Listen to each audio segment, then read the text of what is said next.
we finished at verse 34. We're starting 35. Again, wallahi, and I'm really shocked, yani, how little we know from this great book. How much you realize that how great it is. Every time you think that you know, and then you go back and you find out that there is still a lot more to learn. This is a book, this is a manual. Can we mute everybody, please? This is a manual that is basically manual to build an individual for a mission and to build a community for a mission.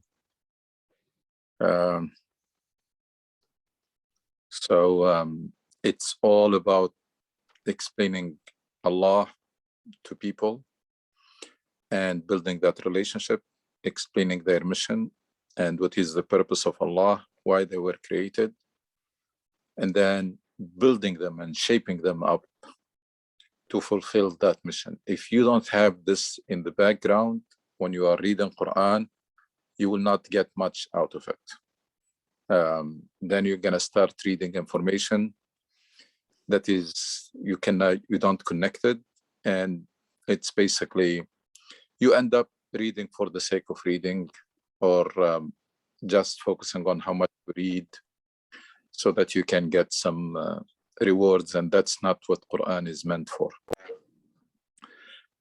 Again, it's a manual, it's a book of guidance. It helps you. Can you, Brother Firas, can you mute everybody so that we don't have the echo?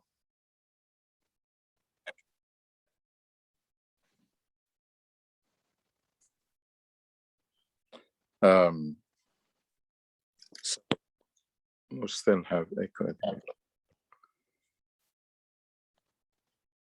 Yeah.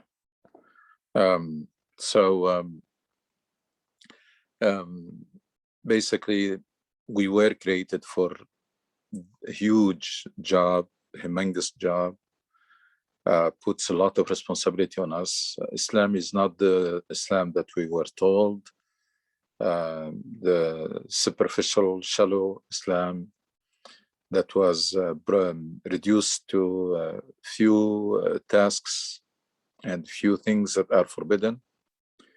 That's one of the biggest crime that was committed against Islam by its followers. Unfortunately, it's so the Quran, when anybody who want to leverage the Quran, they should have this in the background all the time, that this is a book that is telling you about your God, your creator, and working on that relationship with him, telling you about your mission and the purpose of Allah on earth, and shaping you up internally as an individual, as a family, as a community to fulfill that mission, and then empower you to face the challenges that you're gonna face when you pursue that mission or try to fulfill that mission. That's the main theme of the Quran. It keeps revolving around these things. And of course, it jumps back and forth between these in a very eloquent and very nice way. Surah An-Nisa mostly focusing on the family. But still, in Quran, there is no one chapter about the family and one chapter about the individual and one chapter about spirituality and one chapter about salah.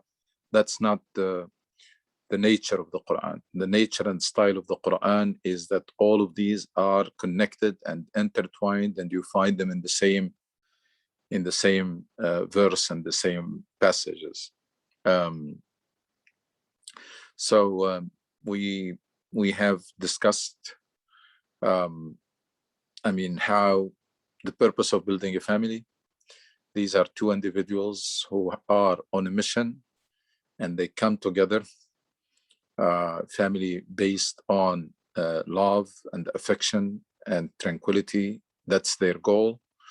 And of course, if that doesn't happen, then both of them have failed.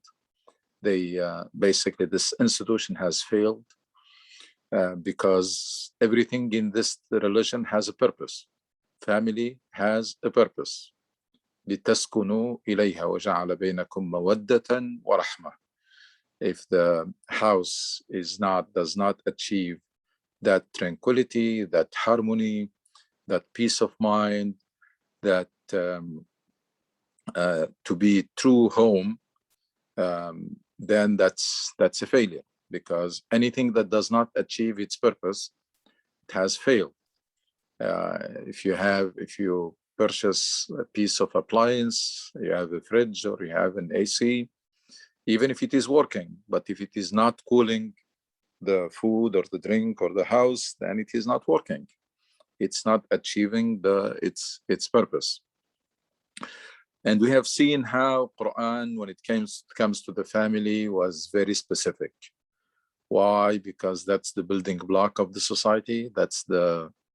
Any problems in the family will only be magnified, not only transferred to the society, but will be magnified in the society. So that's the most important institution.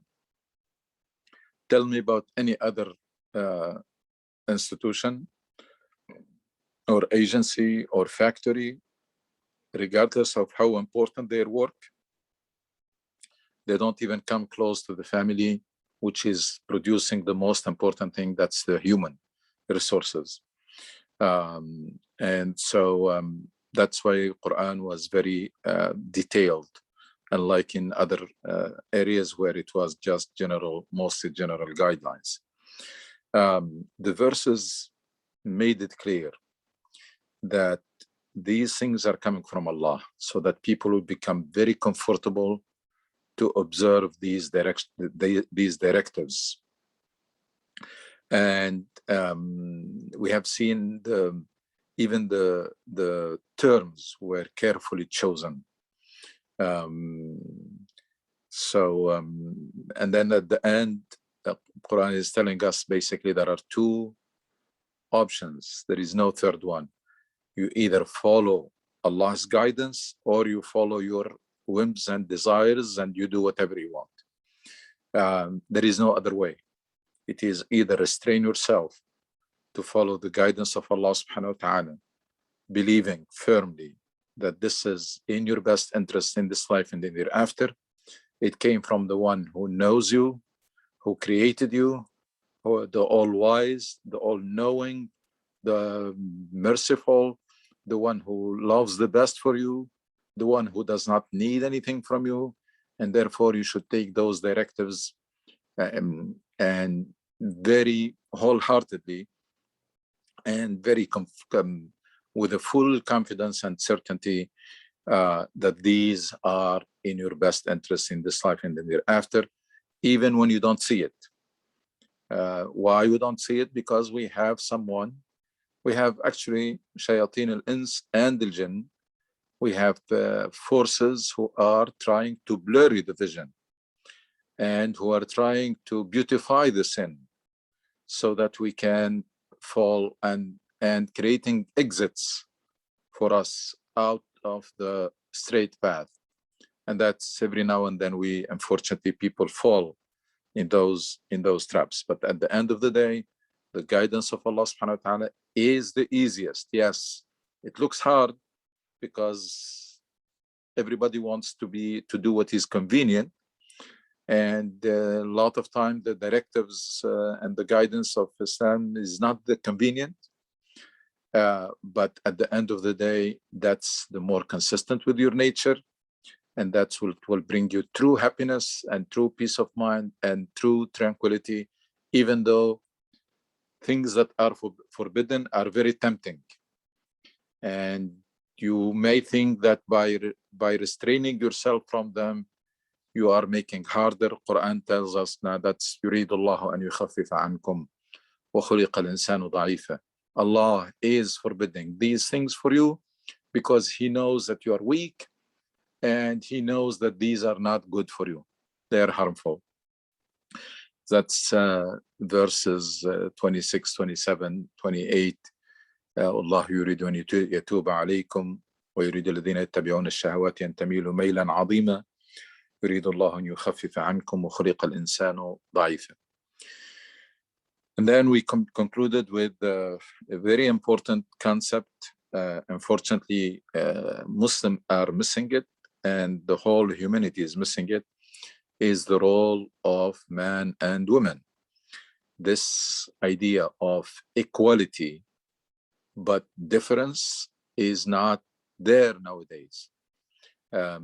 We missed it big time, that Islam every time reaffirms that man and woman are equal when it comes to the principle, when it comes to the right, when it comes to the duties, and etc. There is no first class and second class, but they are different. They may have different roles. They were built differently for those different roles, and that does not make one of them better than the other, and should not make one of them try to imitate the other. It's unfortunately, in this case, the advanced societies and the societies that are backward, both of them failed miserably in getting the simple concept that they are equal, but they were built differently for different roles that complement each other, and it's not like one is better than the other. وَلَا تَتَمَنَّوْا مَا فَضَّلَ اللَّهُ بِهِ بَعْضَكُمْ عَلَى بَعْضٍ. In general, you should not, neither man or woman or rich and poor, nobody should look to the other and they want to have what they have, or I want to be like them. That's not appropriate. You need help, you ask from Allah subhanahu wa ta'ala, but do not look up to those who have more than you have and get into that vicious cycle. That's in general and applies, of course, to men and women. And unfortunately, as I said, humanity failed miserably in this. And nowadays, we hardly find true man or true woman. So we have these mixed, basically, because these are very unique quality of a woman and unique qualities of a man. And nowadays, unfortunately, they are not really very, you don't encounter them often. And then, of course, this idea of رِجَالُ قَوَّمُونَ عَلَى النِّسَاء, this verse is verse 34, generated a lot of debates. رِجَالُ قَوَّمُونَ عَلَى النِّسَاء, and then, of course, how to protect this institution from disintegration and from divorce and from collapse. Quran, the approach of the Quran is that this is the worst scenario. The worst case scenario is divorce. So before that, we need to try everything just to avoid it. And keep in mind that this verse, by the way, very loaded. Verse 34 is very loaded and should be read with verse 35, both together. And actually, the whole passage because a lot of time, or many times, the problems between husband and wife are the result of this root cause. The root cause of it, or one of the root cause of it, is that, as I said, man is not behaving as a man nowadays, and women are not behaving as women.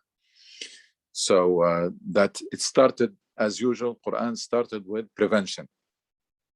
وَلَا تَتَمَنَّوْا مَا فَضَّلَ اللَّهُ لِلرِّجَالِ نَصِيبٌ. So the principle is that there is equality, but there is difference, and you don't try to imitate each other, because it's a difference within equality. It's not difference. It's not vertical difference. It's an horizontal difference. And then comes this very loaded verse. This is an institution. It's only two people. It starts with two people. It has to be managed. We accept that. We never say that any institution in the society we say just go ahead and inshallah work together, and inshallah things will work out. Allah subhanahu wa ta'ala, from his wisdom, chose to appoint the man as the director or the manager of the house. That doesn't make it, or the family doesn't make it better, doesn't that's not the license to do with for abuse or anything. It is just a part of that complementarity. And Quran was, I mean, even though Allah does not need to tell us why, but he said, بِمَا فَضَّلَ اللَّهُ بَعْضَهُمْ وَبِمَا أَنْفَقُوا مِنْ أَمْوَالِهِمْ. And then, so it's not, it's differences or specialties or different roles between people who are equal. And by the way, this is very normal in this society in which we are living, because unfortunately in many Muslim societies, we look at everything in a vertical way. Even jobs, there are better jobs than others, and there are first class citizen and second class and third class. So if you go to an institution, you have that hierarchy in a very bad way. That's not the case here. We know that. We know here that in university or in any institution, whether you're a manager or employee or worker or janitor or whatever you're doing, you are respected and you have your job, and you're not looked down at, etc. So this probably should be at least more understood or better understood in this society, that basically these are different roles and does not take away anything from, or does not negate or violate the principle of equality. And then, of course, people do not read this verse carefully. There is as-salihatu qanitatun hafidatun lil-ghaybi bima hafidallah. All the measures that were mentioned after that were mentioned in the case of rebellion.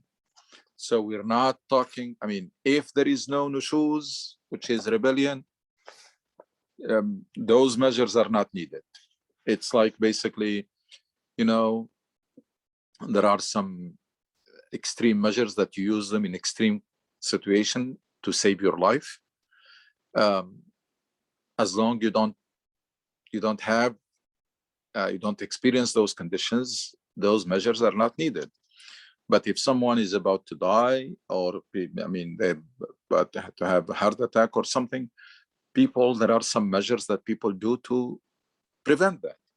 So these are measures for that case. Nushuz. Nushuz is something that is very bad. It's a woman that is rebellion, that is basically even the Arabic, the linguistic word is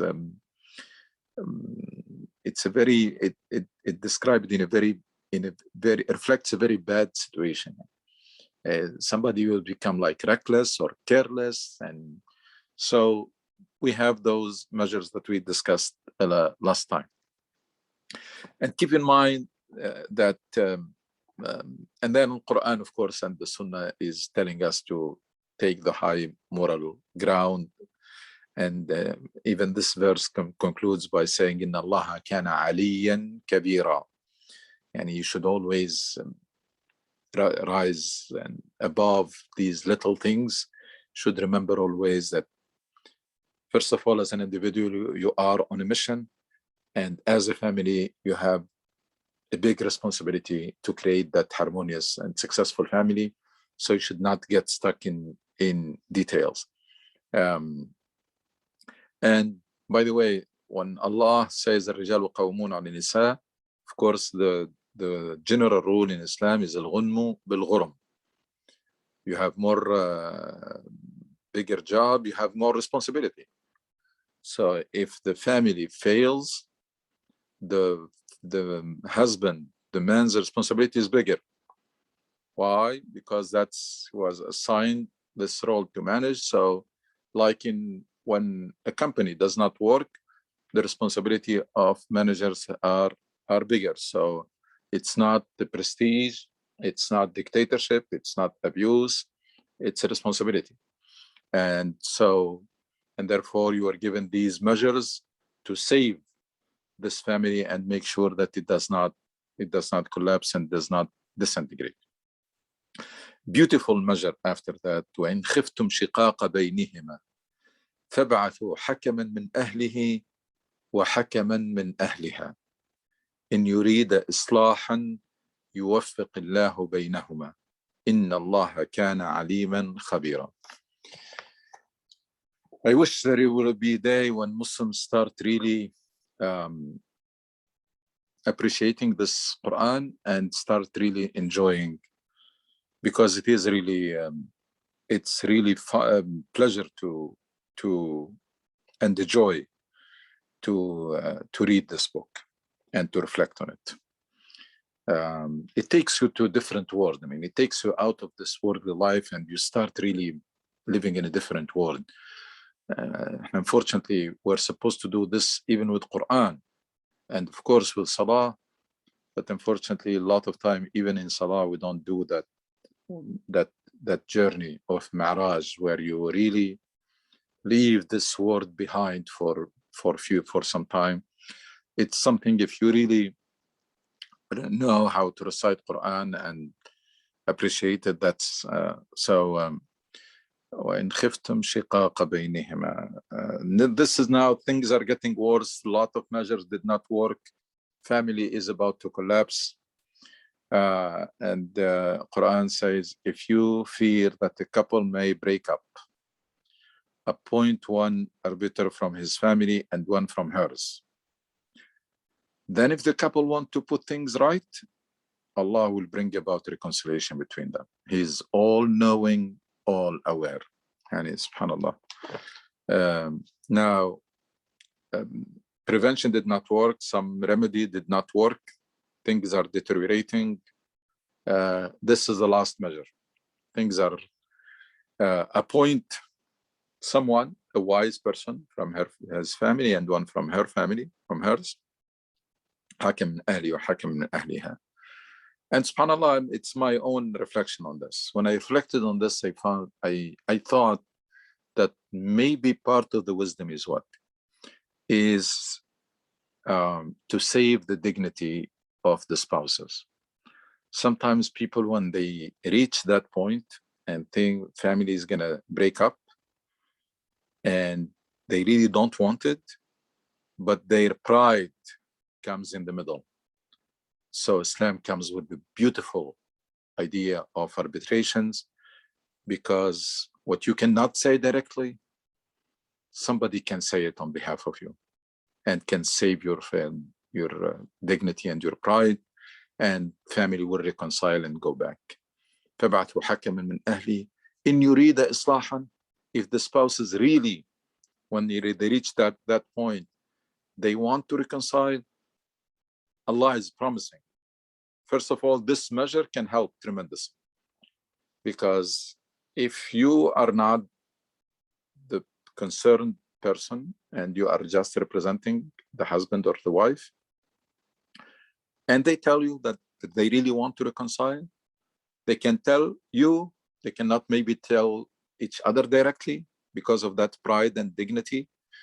So these two representative or arbiters, they can between them communicate and can find a deal. A lot of time we cannot do these things directly, but we can do it indirectly. So it's an amazing idea of hakim, and somebody was from his family or somebody was from her family, so that, because communication, there is a breakdown definitely at that.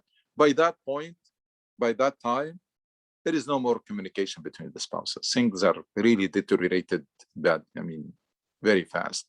So now there is a mechanism to communicate even indirectly, and therefore to reverse that. Inna Allah kana aliman khabira. Quran talks about the family at this point and goes for the bigger one. It's like we have seen before, if you remember, when Quran was talking about family, and then tells us لا تأكلوا أموالكم بينكم بالباطل. So jumping between family and society to build that healthy family, harmonious and healthy society. So لا تأكلوا أموالكم, after talking about the family and trying to build it on a very solid foundations and protected, because that's where children are going to be raised, and that's the most precious thing in the society. There is nothing more important. I mean, we are very careful when we are dealing with nuclear or chemicals, etc.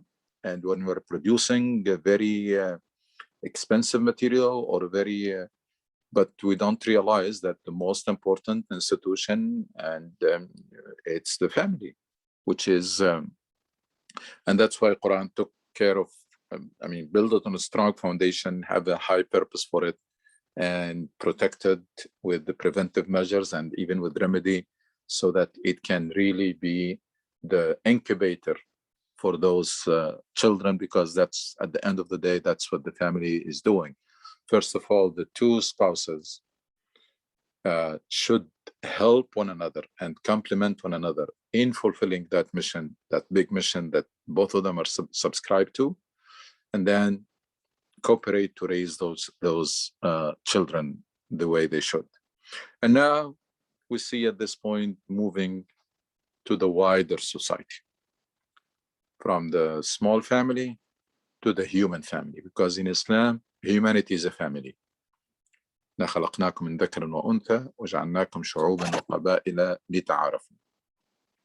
So we're going to the bigger, wider circle, and because there is a junction here, it goes back and lays the foundation for it, which is what? Which is Tawheed, because everything in Islam is based on Tawheed. So وَاعْبُدُوا اللَّهَ وَلَا تُشْرِكُوا بِهِ شَيْئًا. So as we're moving, there is a turning point. We're moving from the small family to the larger family. So it comes this idea of a reminder of the foundations, and that is the Tawheed. Worship Allah, join nothing with Him. So it's just basically telling us that, again, where everything is built on Tawheed. And the wow here, the end, is also reinforcing that idea that everything is intertwined in Islam. This is one package, and the Rasul ﷺ described it in a very eloquent way. And هذا الدين متين. Mateen means very intertwined, very, very compact. And that's why you see talking about family, and then talk about the individual, and then there are rules, and then spirituality, and then Tawheed, and then Maqasid, and then the whole society, in a very eloquent way, because this deen is a package, and it's a paradigm, it's a construct, it's not a list of tasks.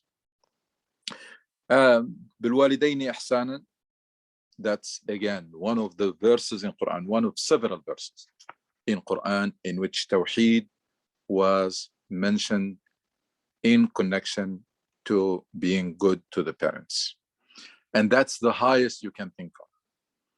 I mean, there is Iman Billah wal Yawm al-Akhir, and there is Tawheed wa'budullaha, and then there is Bilwalidaini Ihsana. It cannot be more strongly emphasized than this. Worship Allah, join nothing with Him, be good to your parents. This is in Surah Luqman. This is in Surah Al-Nahl. This is so repeatedly Quran, several places in Quran. I will mention them inshallah later. The verses that links being good to your parents with worshipping Allah and not associating anything. Surah Al-Isra, وَقَضَى رَبُّكَ أَلَّا تَعْبُدُوا إِلَّا إِيَّاهُ وَبِالْوَالِدَيْنِ إِحْسَانًا. Al-Ahqaf, inshallah, will mention exact verses, because this is something that we should know.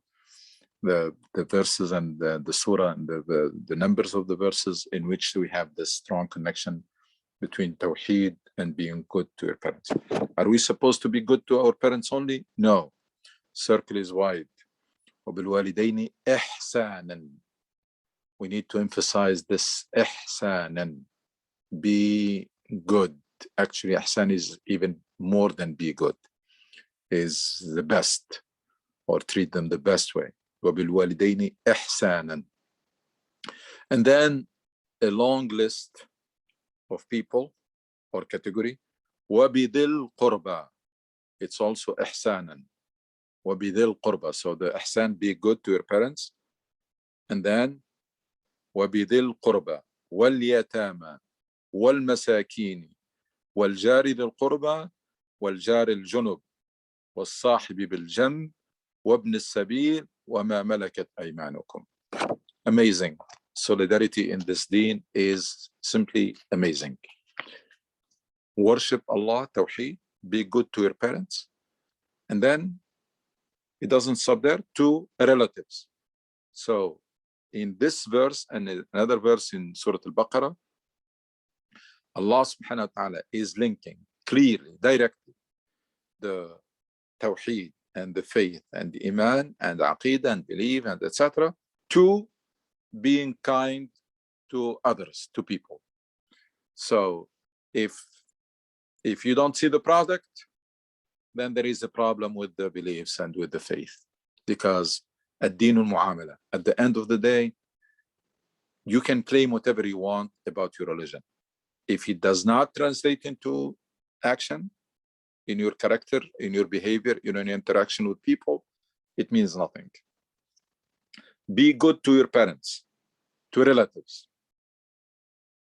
So that's the larger family. And then jump to the category of orphans and the needy. And then comes back to the neighbors, near and far. And then to travelers in need. These are the people who get disconnected completely, especially at that time. It was very common. There was no credit card at that time, and there was nothing. Things were not as sophisticated like now. And if people are totally traveling, if they're traveling and they get disconnected, they really need help. They have nothing.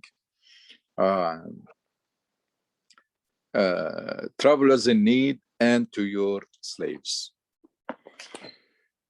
What's the common characteristics between these two categories of people? Are actually two. People who are close and people who are in need. يعني القرب والحاجة. People who are close to you and people who are in need. Allah is making you responsible to be kind to these people. And imagine that many people in the society are doing this, observing this level of solidarity, that each one is taking care of the people around them and the people in need. And here, after the parents and the relatives, the second characteristics was put first, which is al-yatama wal-masakin, those who are in need, the orphans and the needy. And then came back to the people who are close, the neighbors. Neighbors, neighbor dhil qurba, al-jari dhil qurba wal-jari al-junub. Yani, if someone is a neighbor and relative, of course, takes priority. And then neighbor but not relative, that's al-jari bil-junub, al-jari bil-junub. And then al-sahibi bil-jamb. That's the friend, the acquaintance, the one that you meet with every now and then. And then wabn as-sabil, the travelers who get cut off completely. And then, of course, again, وَمَا مَلَكَتْ أَيْمَانُكُمْ, this slavery thing, like alcohol. In Islam, make no mistake about it, it was an integral part of the society. It was an integral part of the economy. It was not appropriate at all. And we have seen that in the prohibition. This country tried this. It was not appropriate at all, and it would not have worked if Quran say from day one, you need to stop drinking and you need to free all your slaves. I mean, it may sound good for us, and theoretically we may wish that that's the case because slavery is bad and drinking is cause a lot of problems. So why Quran doesn't say from day one? Like after the first few verses, and then there is a verse saying You cannot drink, and if you have a slave, you just have to free. It doesn't work. It would not have worked. And Allah knows best. That's why these two major problems in social diseases were resolved in a very effective way, gradually, but from the roots, completely, rather than just be happy that you issue a decree or a law and then does not get implemented. So what's the point here? إن الله لا يحب من كان مختالا فخورا.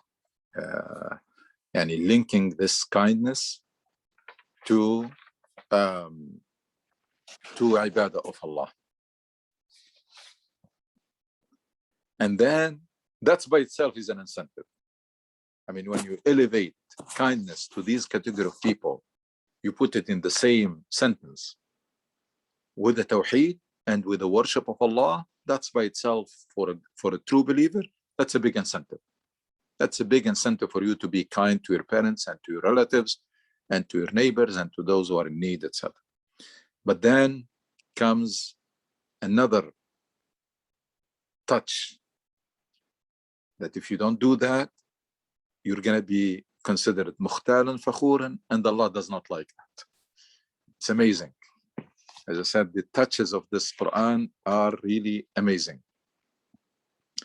Allah does not like arrogant, boastful people. So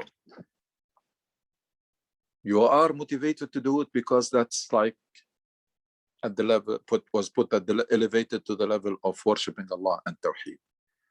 And then if you don't do it, you're going to be called mukhtal and fakhur, yani arrogant and boastful. And Allah does not like that. By the way, these things that I'm saying now, they were very important for the companions. Yani companions, we can read them and we go, but for the companions that mukhtal and I'm going to be considered arrogant, or, no, I'm going to do it. No, I will not, I won't. And then you tell them that Allah does not like this, that's it, that will seal the deal, yeah. So if Allah is inviting me to do this and says implicitly, if you don't do it, you're going to be called arrogant and boastful, and Allah does not like those arrogant and boastful people, that's it, yani. Who most of the Sahaba, the first part will be enough. Yeah, but if you add that, Inna Allah la yuhibbu man kana mukhtalan fakhur, and then Quran goes as usual. As much as it encourages you to do what is right, it discourages you and deters you from doing something that is bad or wrong in a very nice way, by mentioning the consequences in this life and in the hereafter, and then by putting it like in a very ugly way. الذين يبخلون ويأمرون الناس بالبخل ويكتمون ما آتاهم الله من فضله. That's by itself, I mean, it's an ugly description. وأعتدنا للكافرين عذابا مهينا. That's even basically threatening with a punishment in the hereafter. A beautiful way. You can see it's a piece of art. Quran, it's a great piece of art. So encouraging people, discouraging them in an implicit way and direct way, and then making that behavior portrayed in a very ugly way, and then comes the tahdid or the threats about the day of judgment. It's amazing. Allah does not like arrogant and boastful people who are miserly and order other people to be the same, hiding the bounty Allah has given them. We have prepared the humiliating torment for such ungrateful people. No true believer will ever think, because all these remedies, all these measures, each one of them will be enough for a category of believers. For true believers, the first one is enough. واعبدوا الله ولا تشركوا بشيء وبالوالدين إحسانا وبذي القربى واليتامى والمساكين والجار ذي القربى, etc. Just that encouraging you to do it because this was linked to worshiping Allah and to the Tawheed. That's enough for the true believers. But then those who are still reluctant, they have a stronger dose. Yeah. إن الله لا يحب من كان مختالا فخورا. There are two things in one here. One, these people are called boastful and arrogant, and the other is that Allah does not like them. That's stronger dose. And then portraying these people as not only arrogant and boastful, but also they are silly, because as we'll see later on, their situation in the hereafter will be very, very silly. I mean, they put themselves in trouble. Allah has given you things and asks you to spend it, and promising you that rewards and everything, and then you don't do it. وَيَكْتُمُونَ مَا آتَاهُمُ اللَّهُ مِنْ فَضْلِهِ. And this applies to money, applies to everything. Allah gives you knowledge and you don't share it. Allah gives you wisdom, you don't share it. Allah gives you time and you don't share it. Give you power and you don't help, you don't use it. That's يَكْتُمُونَ مَا آتَاهُمُ اللَّهُ مِنْ فَضْلِهِ. That's should be very alarming for all of us, because each one of us was given things that we have to be careful not to withhold them, not to keep them for ourselves. This religion is based on sharing. So الذين يبخلون, misery, and then they ask people to be the same, to be miserly, and then they conceal or withhold what Allah has given them. Hide the bounty that Allah has given them. That's by itself become now very ugly. And then when it comes وَعَتَدْنَا لِلْكَافِرِينَ, so these are called kafirin. I mean, they were put, the first ones, the ihsan, the kindness, were elevated to the worship of Allah and tawheed. And this behavior is linked to disbelievers. And then there is the humiliating torment. By the way, عذابًا مهينًا, every one of them is very loaded, every word. There is a torment that's painful physically, but also humiliating. There is a humiliation, or the khizy. وَلَعَذَابُ الْآخِرَةِ أَخْزَى. وَالَّذِينَ يُنْفِقُونَ, still continuing with those people who did not respond to the first call. The people who are not kind to their parents and their relatives and etc.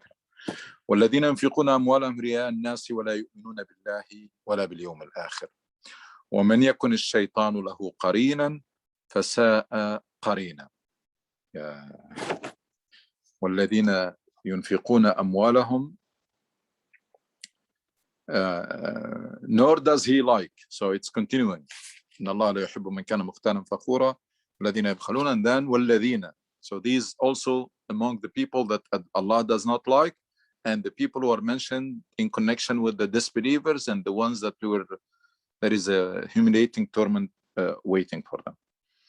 Nor does he like, nor does Allah like, those who spend their wealth to show off. You see the contrast?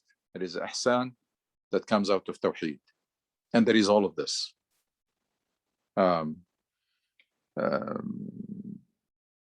Miserly, they order people to be the same, they hide the bounties that Allah has given them, and now they spend when they spend. So they either don't spend, or when they spend, they do it for show off. And Quran is telling us the reason. The kindness and ihsan is coming from faith and tawheed and worshipping Allah. Where this is coming from is coming from because they don't believe in Allah and in the hereafter. That's the root cause of it. So there is a belief in Allah and worshipping Allah that produces kindness, and there is lack of belief in Allah and the hereafter that produce all this kind of behavior. وَلَا يُؤْمِنُونَ بِاللَّهِ وَلَا بِالْيَوْمِ الْآخِرِ. And then another reason that goes with this, whoever has shaitan as his companion has an evil companion. These people are not listening to the call of Allah, they're listening to the call of shaitan. When they try to spend, shaitan comes to them and tell them that you still have obligations and bills and etc. Forget about it. This is the money that you worked so hard for it, and then you will need it, and just keep it for yourself. You never know, etc. And then Quran has this eloquent touch. وَمَاذَا عَلَيْهِمْ لَوْ آمَنُوا بِاللَّهِ وَالْيَوْمِ الْآخِرِ. What are they going to lose? وَأَنفَقُوا مِمَّا رَزَقَهُمُ اللَّهُ وَكَانَ اللَّهُ بِهِمْ عَلِيمًا إِنَّ اللَّهَ لَا يَظْلِمُ مِثْقَالَ ذَرَّةٍ وَإِن تَكُ حَسَنَةً يُضَاعِفْهَا وَيُؤْتِ مِن لَدُنْهُ أَجْرًا عَظِيمًا. And I know these verses and for a long, long time. Wallahi, every time I come to read and reflect on them, as if I read them for the first time. Yani, what harm would it do to them to believe in Allah and the last day? And even if you think about, that's the silly issue. If you think about it, and you're not going to lose anything. And then وَأَنفَقُوا مِمَّا رَزَقَهُمُ اللَّهُ. So what is going to happen if they spend not from their money, from what Allah has given them? And just imagine. And imagine, to bring the idea close. What harm would it do to them? Would do them to believe in Allah and the last day and give charitably from the sustenance Allah has given them. Just imagine you have certain amount of money, you give it to someone as an amana or trust. Say, please keep this for you. And then you call this person and tell him, please take some amount of money and give it to so-and-so. There is somebody who's gonna come. And this person say, no, I'm not gonna do it. Like, what kind of person is this? No, I'm not gonna do it. But that's not your money. And that's the money I kept with you. I told you that I will tell you how to spend it. That's exactly the same thing here. وَمَاذَا عَلَيْهِ. I mean, what is, if they believed in Allah and they spent from what Allah has given them. So these people are not holding their money. They're holding the money that Allah has entrusted them with, and the owner is telling them, this is how you need to spend it. And then comes the beautiful touches. Again, encouraging and then warning. And Quran does it in an amazing way. One, وَكَانَ اللَّهُ بِهِمْ عَلِيمًا. And that should be enough incentive for you. If Allah knows what we're going to spend. So it's not only money that belongs to Allah to begin with. And Allah, the owner, is asking you to spend it. And you should have no say in this. But then Allah knows what you're doing. That's a very big incentive. We all know what employees do when the boss is present. When they believe that whatever they're doing will be communicated to the boss. They try to impress. In وَكَانَ اللَّهُ بِهِمْ عَلِيمًا. This is whatever you're doing, it should be enough incentive for you that Allah knows it. And then what? And then Allah is just and then will not take away anything from the rewards that you deserve because of what you're doing, because of spending from the money that He has given. That's the real rahmah, that someone gives you money, Allah gives you money, asks you to spend it, and is telling you, encouraging you. In other verses says, who is going to lend Allah? من ذا الذي يقرض الله قرض إن الله اشترى. Allah is offering to buy. Allah is telling you, asking you to lend Him in a figurative way. And here, إن الله لا يظلم مثقال ذرة. He does not wrong anyone. So Allah knows them well. He does not wrong anyone by as much as the weight of speck of dust. قال ذرة. وإن تك حسنة. He doubles any good deed and gives tremendous rewards of His own. يضاعفها ويؤتي من لدنه أجرا عظيما. And please put this package together. This kindness comes connected to worshiping Allah and Tawheed. And وَعْبُدُ اللَّهَ وَلَا تُشْرِكُوا بِهِ. And then وَبِالْوَالِدَيْنِ إِحْسَانًا وَبِذِي الْقُرْبَى وَالْيَتَامَى. So, one. And then those who don't do it, they're called arrogant and boastful, and Allah does not like that. And then these are the people who are miserly, and they order others to be the same, to follow them, to be miserly, don't spend, keep your money for yourselves, etc. And then they conceal or keep what Allah has given them and do not share it. And then linking that to disbeliever and warning with the punishment that is humiliating. It's adab and muhin. Adab by itself, punishment, torment is bad, and then humiliation is bad, but how about connecting both of them? And then tells us that these people, why they don't do it, because, and put them in a very silly way, they choose shaitan to be their advisors, not listening to Allah. And then at the end of the day, these people, they're refusing to spend not from their money, from the money that Allah has given them.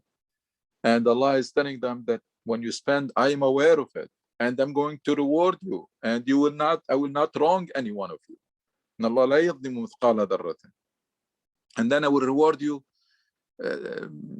tremendously. Yeah, you multiply the good deeds, and then we if all of this is not enough, comes the last scene. That's the nature of the Quran, by the way. After telling you about the consequences, it comes to the Day of Judgment. That's basically the last remedy, the last يعني. فكيف إذا جئنا من كل أمة بشهيد وجئنا بك على هؤلاء شهيدا يومئذ يود الذين كفروا وعصوا الرسول لو تسوى بهم الأرض ولا يكتمون الله حديثا. It's a scene, very powerful scene from the Day of Judgment. If none of this has worked, now comes the consequences on the Day of Judgment. What will they do, these people?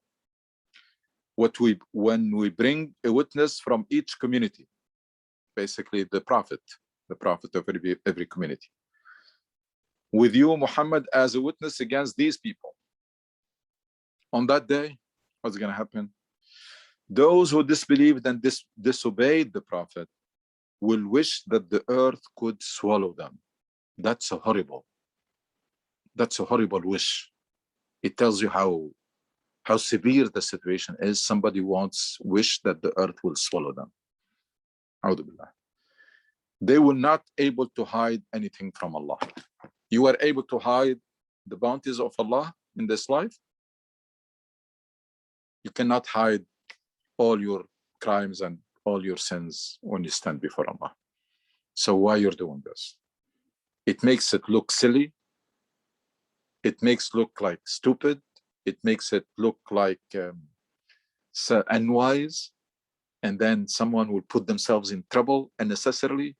Someone who are disobeying the one who created them and the one who gave them that wealth and asking them to spend it in a certain way and offering them to tremendous rewards and etc. and still did not respond.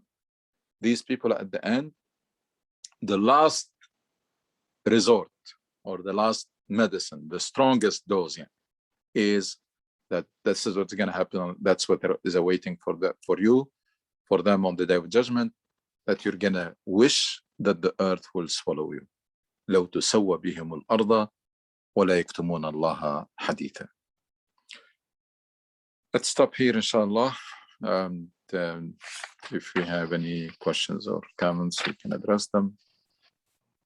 Again, I'm amazed about the greatness of this book and about how little knowledge and how little benefit and advantage we take from this book, from this great book.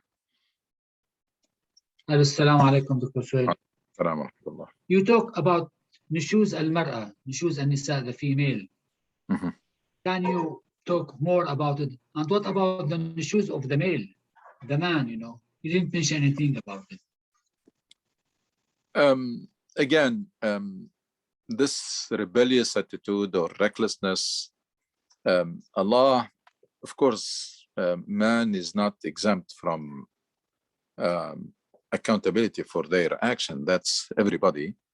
But as I said, there is a situation here that has to be resolved in which there are two people. So there is no other mechanism. First of all, an institution has to have a director or a manager. Everything that we are saying now about men, we could have said it about women if women was appointed to be manager of the house. So it's one of them, because the third option is not an option, is to say just let it go without any, no, that's not an option. That's no wise person would suggest that. So it's going to come to one of them, and Allah subhanahu wa ta'ala chose this. And by the way, all the directives about the family, there is a lot of room left for husband and wife to make arrangements that suits them. So these are not mentioned like rigid rules that they have to be applied. These are guidelines to make this institution work, but then there is mutual agreement. I mean, people can agree, different families can make different arrangements. We all know there are a lot of families where all the finances are managed by women and they're doing a better job. So that is left for husband and wife. But at the end of the day, there is that mechanism of nushuz. First of all, by the way, woman is not forced to stay with a man. If worse comes to worse, she can leave and she can do khula, or she can ask for divorce. Yeah. So let's keep this in mind all the time, that it's not something that, this is not Catholic marriage. This is not something that she has to accept regardless. So that's something that's an option that is open for women. And then this mechanism of sending a wise person from his family and wise person from her family, that's something that she can ask for at any time. She can ask for that. She can ask for why there is a remedy in Quran and Islam. We cannot communicate, we cannot agree, things are deteriorating. Why don't we resort to that?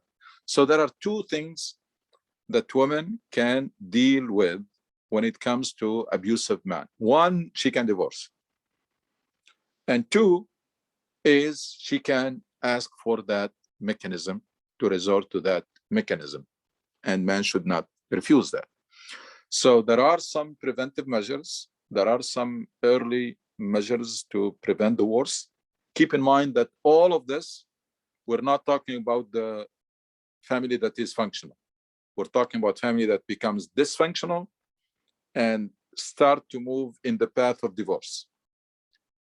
All the measures are for this situation, not for the other. The other situation, whatever man and woman, husband and wife, whatever arrangement they come up with, and it is working, because every family is different. There are families where women is working, there are family woman is not working. There are actually in some society, it is the woman who's the breadwinner of the family. And so every family is different, and whatever arrangement as long as it is functional, but if it becomes dysfunctional and it starts moving in the wrong direction, before it gets very bad, because we are trying to prevent the worst case scenario. The worst case scenario is divorce. Divorce means children who, I mean, even within a harmonious family, raising children, good children, is a challenge.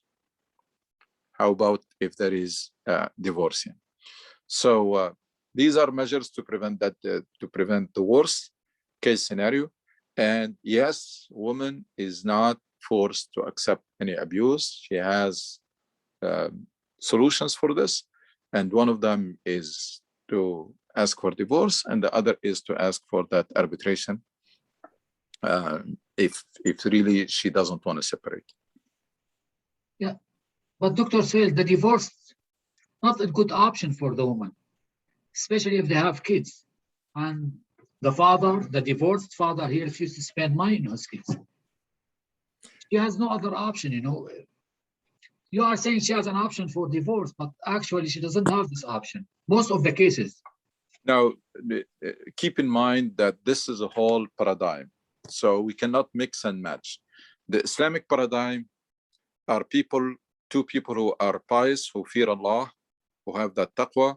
So women can remind her husband of the wrongdoing. This is wrong. This is not something, this is something that Allah does not like. You are abusing your position or your situation or your power or whatever. That should be working. I mean, that's another remedy. I mean, it's, and communities is not prevented from making laws that protect women.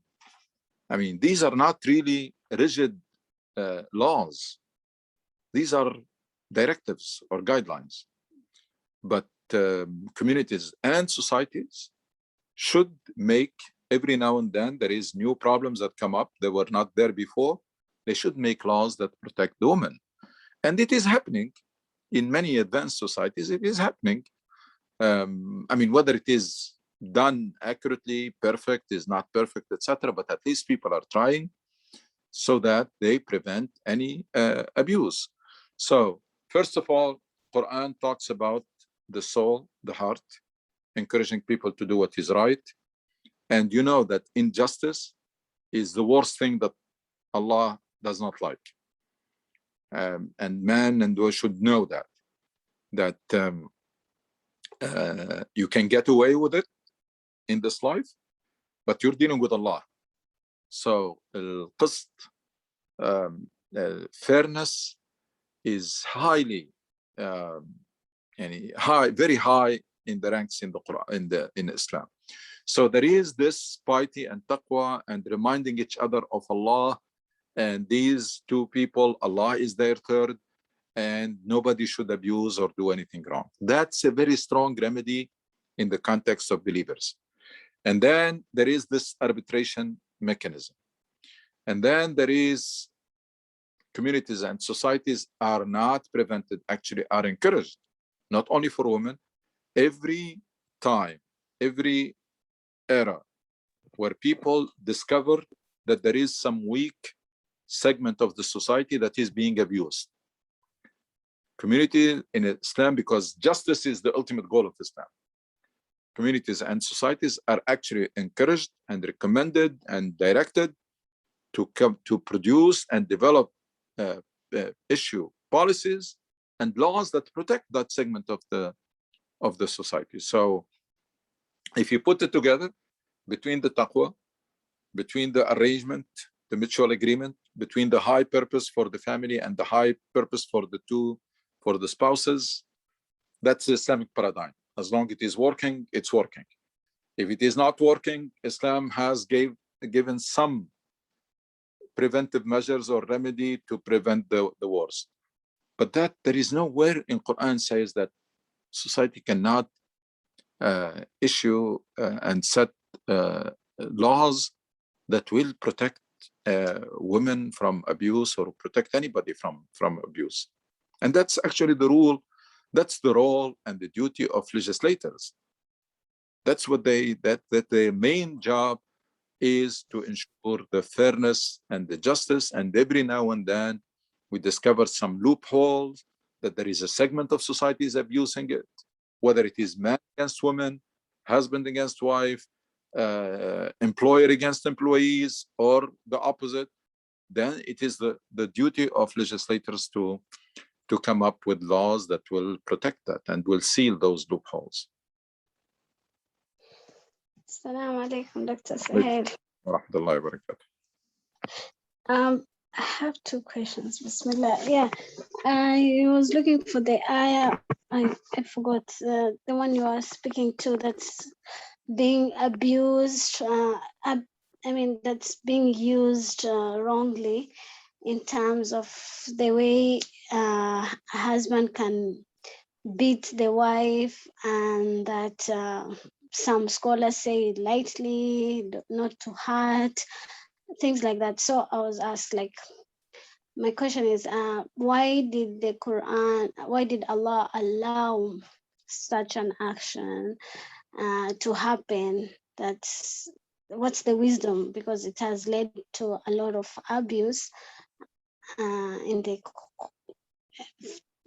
for the women, for a husband to beat his wife, whether lightly or not.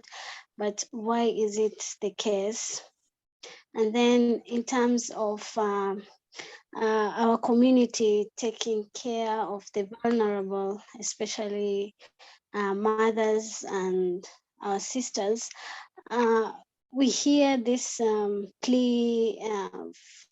I mean, it's very real. We see it, but when it comes to like zakat, we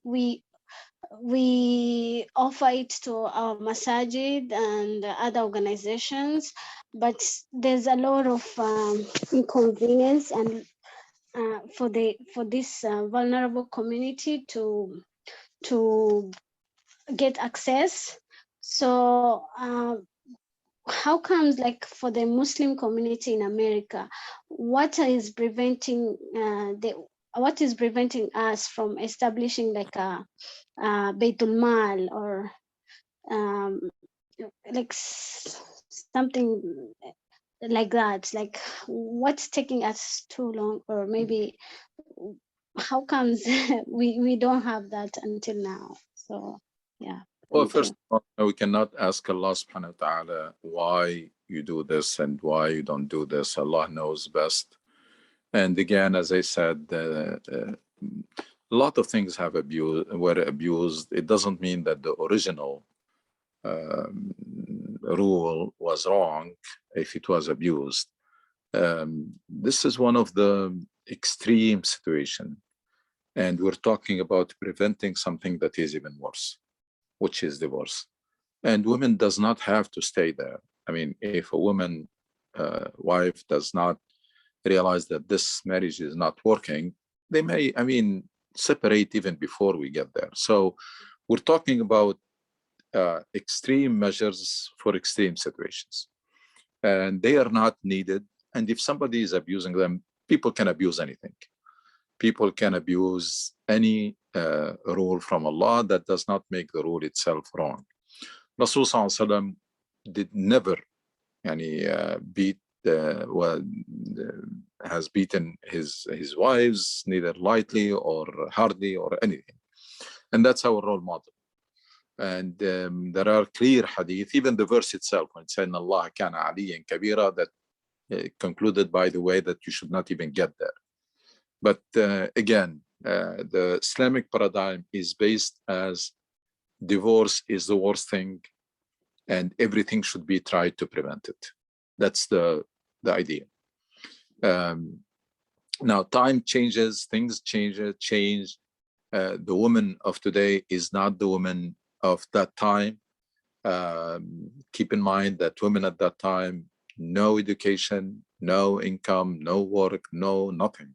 All of these are rights that Islam has given women. So there is a society that things have changed tremendously.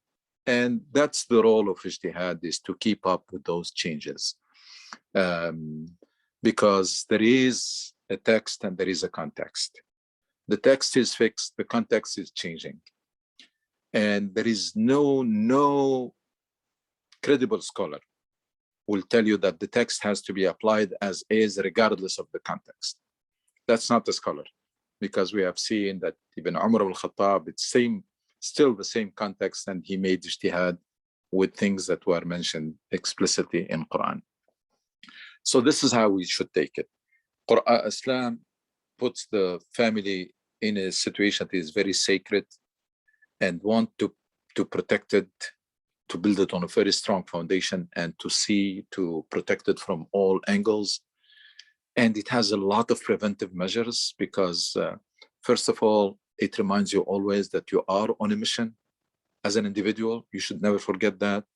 And people came together, these spouses came together, both of them have that mission, and now that mission is going to be fulfilled not only by them separately, but by them as an entity called family.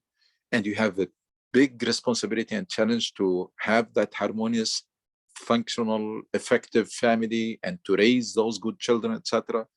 So you should not fall or get stuck in details, but we are a human being. It's like we commit a sin. Every now and then we're going to disagree and we're going to differ, etc. So these are some guidelines on how to keep that family, to protect it. And as I said, true believers, if they are reminded by for of their duties and of Allah, and Allah is watching, and this is haram, this is something that Allah will not like, etc., that should be enough. And then there are those, and then people should be busy with something that is much more important than, because most of the problems in the families, it's because of people doing nothing. People have plenty of time, and when they have plenty of time, they spend it in disputes. Imagine people are busy with that humongous mission that Allah has assigned to us. And imagine they take their job as parents very seriously, raising children, not just feeding them, raising children what time will be left for fighting? But because people have abandoned their mission, because people are not doing neither the job as a spouse properly, nor the job as a parent properly, now we have all the time and the energy to keep fighting. So that's the main remedy, and the most effective remedy, actually prevention for Islam. And then there are those steps, and in all cases, women is not by any means is told to accept any abuse. Has so many exits. Divorce is one of them. Divorce is too big, ask for arbitration. And before that is using wisdom by both spouses. There are ways that problems can be contained. Basically, don't argue when one of you is angry. There is no point. You're not gonna get anywhere. Just leave. Someone is angry, is out of control, leave them. Let them vent out. And then probably you can talk at a different time.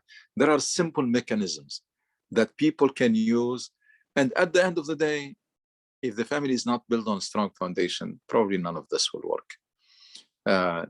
Unfortunately, we're still building families haphazardly and running them haphazardly. And in that context, none of this will apply. And none of the things that the Quran is talking about, if the family was built from the beginning haphazardly, and if it is managed haphazardly, and if the level of taqwa is low, and if people are not committed to the mission, and none of this is going to apply. So the Islamic paradigm is to be applied as a package. If you take pieces out of it, then that's what Muslims are doing. They pick and choose, cherry picking from the religion what is convenient for them, and that doesn't work. So Islam has to be taken as a package. We're talking about people who fear Allah, people who, when they exceed their limits and they are reminded of Allah, they go back. People who are busy with the big mission, people who came to build a harmonious family, and there is a strong level of love and affection and harmony, not haphazardly, and compatibility between the two personalities. We're talking about these applies in that context. But in a different context, then none of this is going to work. For the zakat, it's one of those things that we are not really doing. It's not only this. We don't have a real community, because a real community and community that will thrive is a community that is driven by a cause or by mission. And that especially applies to us because we are basically a community that is defined by a mission. But once we abandon that mission, then we no longer are a community. We are basically, even when you establish an Islamic center or a Muslim organization, it's just to fulfill some basic needs and services that the community need. We don't have a leadership. We don't have a vision. We don't have a mission. We're not committed to a cause. That's why all of these things were lost. But still, if the collective part is not working, that's not an excuse for us as individuals not to follow these and not to really be kind to the people around us, and to fulfill our duties to the best of our abilities, and should not be used as an excuse just because I didn't find a solid community with a true leadership and etc. So I'm gonna neglect even my individual duties. Now that shouldn't be the case. Jazakallah, Dr. Suhail fil khair. Inshallah, we'll see you next Sunday. Please, Inshallah. everybody, stay for a few minutes. We need to talk about the event in the masjid in 2 weeks. Jazakallah fil khair, Dr. Suhail. We'll see you Allah. next week, inshallah. Assalamu alaikum. Assalamu alaikum. Please stay.